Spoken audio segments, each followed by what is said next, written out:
My name is Bryan Cichocki with the Timmons Group, and I'm here tonight to talk to you about the Allegheny Regional Commerce Center. So, as you all are aware, we did some work with a business plan to look at a few different sites, and we've now selected one of them to move forward and implement some of the recommendations that we made. Can you hold this a second? Thomas, can you cut him up just a little bit? We're up here in the penalty box. We got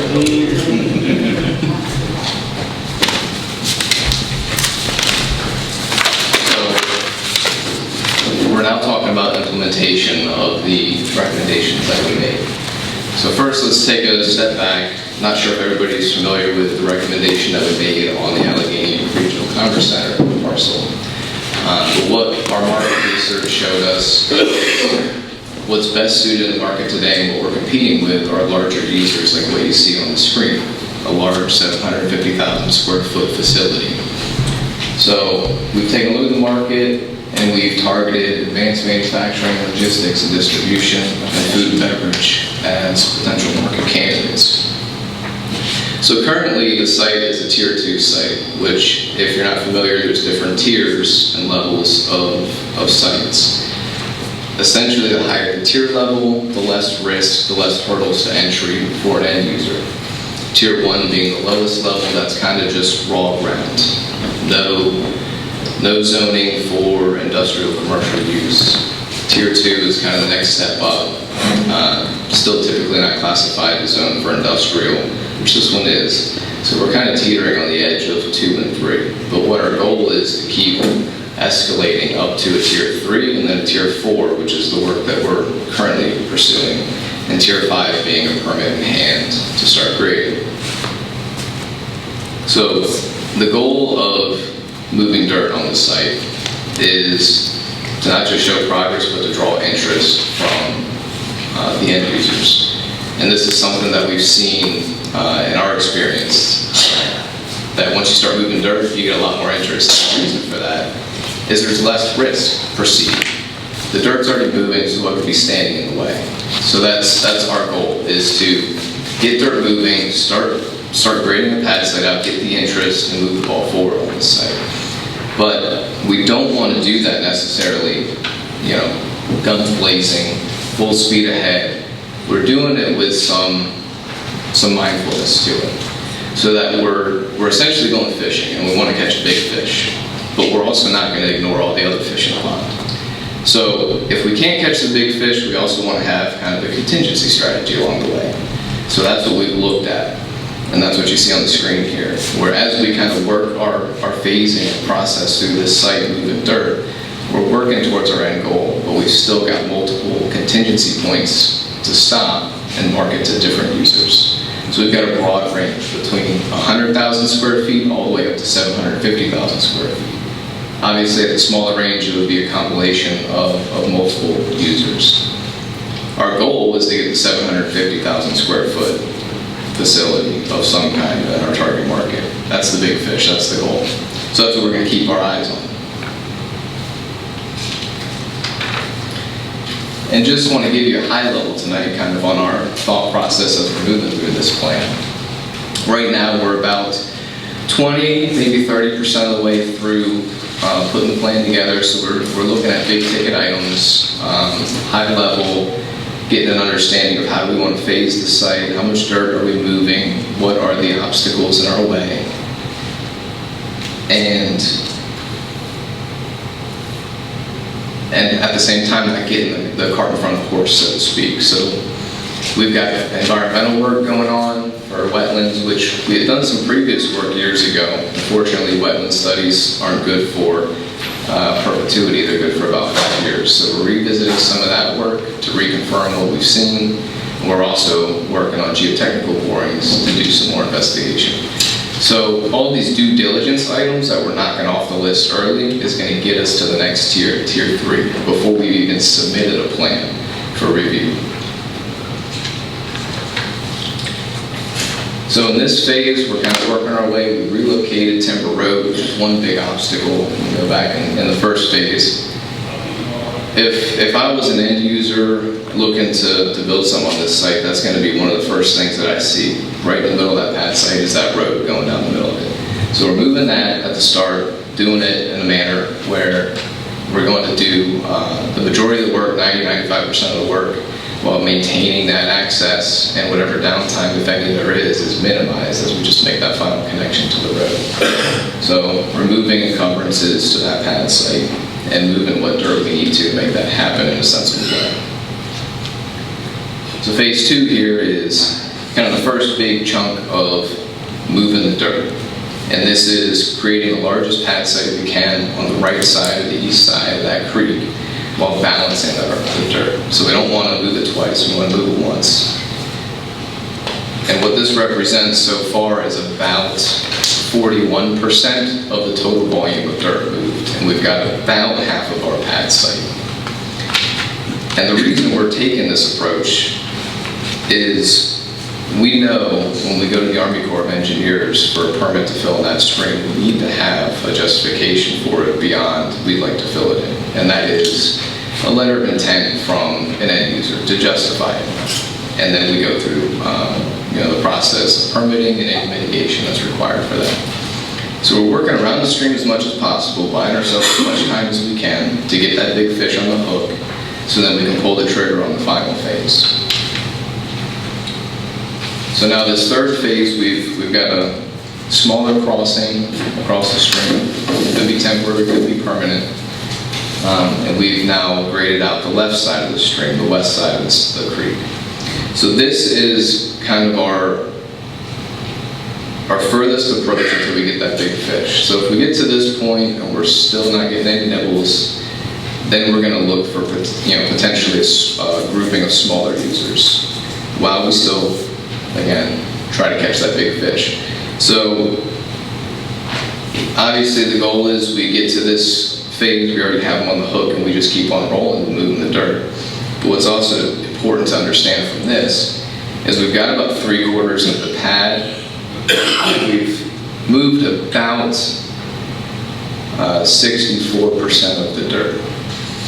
So we're also kind of hedging our money along the way too with this approach, so that we're not unnecessarily moving dirt or getting too far ahead of ourselves. We're taking it a piece at a time. So at this phase, I would expect that maybe we would be around 75% of the budget, because there's some infrastructure costs that would have gone with the early relocation of the road. But we would still have some money withheld for the next phase, the final phase of work. Which, this is roughly the full build out of that pad. Approximately 50 acres of disturbance, and again, that will support about a 750,000 square foot building. Or it could be a handful of larger buildings. So it's a flexible site to work with that has limited the hurdles to entry. So we're making it as attractive as possible to the entire market that's looked in this region. And then a little discussion, I know this is a little blurry here, hard to read, there's a lot of detail to it. Just an overall schedule of kind of what we're seeing, and we use this as a tool and a guide to estimate, our goal is to start construction in March of next year. And to get there, we've got a lot of steps between now and then. So we'll use this as kind of a tracking tool to keep ourselves on target and also just track progress along the way. So you can see the red items are what we're currently working on, black items are in the future, and we've got one gray item that's in the past at the very beginning. This also helps us to plan strategically, where we don't necessarily want to dive headfirst into all the engineering until we know what the geotechnical evaluations have informed us of. So it's a strategic way of attacking the site with the target in mind of starting construction around March of next year. And this is just a little more legible version with some high points pulled out of that schedule. So like I said, currently we're working on environmental work, wetlands delineations and stream delineations and geotechnical warnings. And we've already worked through the majority of our preliminary engineering feasibility and early grading, stormwater evaluations, and E&S. So we're targeting probably about the middle of October for our first submission of the plan. And that's informed, by the geotechnical boring, so that'll be a fully engineered plan ready for a first review cycle. And we'd like to time the bidding process around the time of a second submission. So we've gone through one review cycle, we've kind of vetted for any risks, adjusted the plan, and now we're ready to put it up to market and get some realistic prices on this thing. Financing targeted early next year through March through the beginning of construction. That's so that we are informed by those bids and we know a realistic and reliable number to count on for that.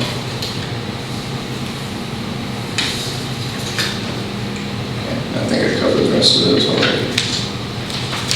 So with that, I'd like to open up for any questions that anyone might have. Any questions, council?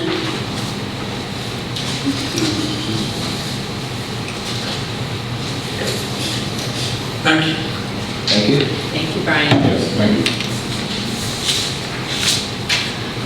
I guess one thing that might be helpful is just to, for all of us here, how often can we expect an update from Timmons on the progress that then can be shared with the governing bodies, the EPC, IDA, and the localities that are looking to help fund this? Yes, good question. At least monthly.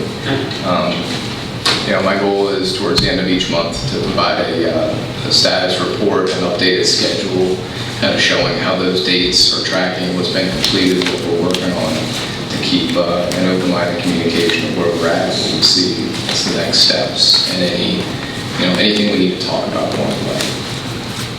Thank you. So the county and the city will both get the same? Yeah, that we would get the same monthly report, correct? Because at this point, the IDA is the client, so it would be the same report that goes to all the governing bodies, if that makes sense. And one thing I would like to point out is the project timeline that you all saw in the presentation that Bryan covered outlines a financing goal, making sure we have financing secured, which we're actively working on that before late winter, February 2021. And the reason for that is right now we have a lot of abstract projected costs and the market volatility of just it's changing day by day, week by week of what it costs for equipment, huge materials, all of those kinds of things. So once we have everything fully completed from Timmons as far as the preliminary engineering and the design work, we'll have some really good firm costs for exactly how much we need to finance for our portion, working with the county on the project. So at least there's no imminent rush. Doesn't mean that we need to, close, get our financing next week or anything. We have plenty of time. And if anything, it's, a more informed decision is a better decision.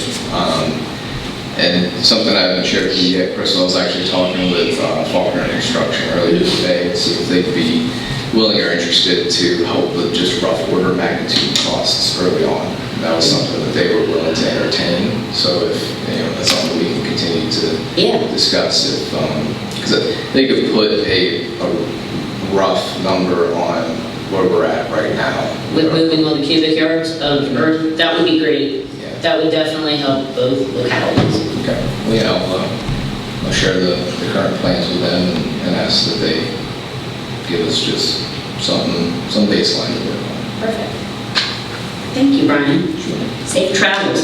Thank you. Thank you, Bryan.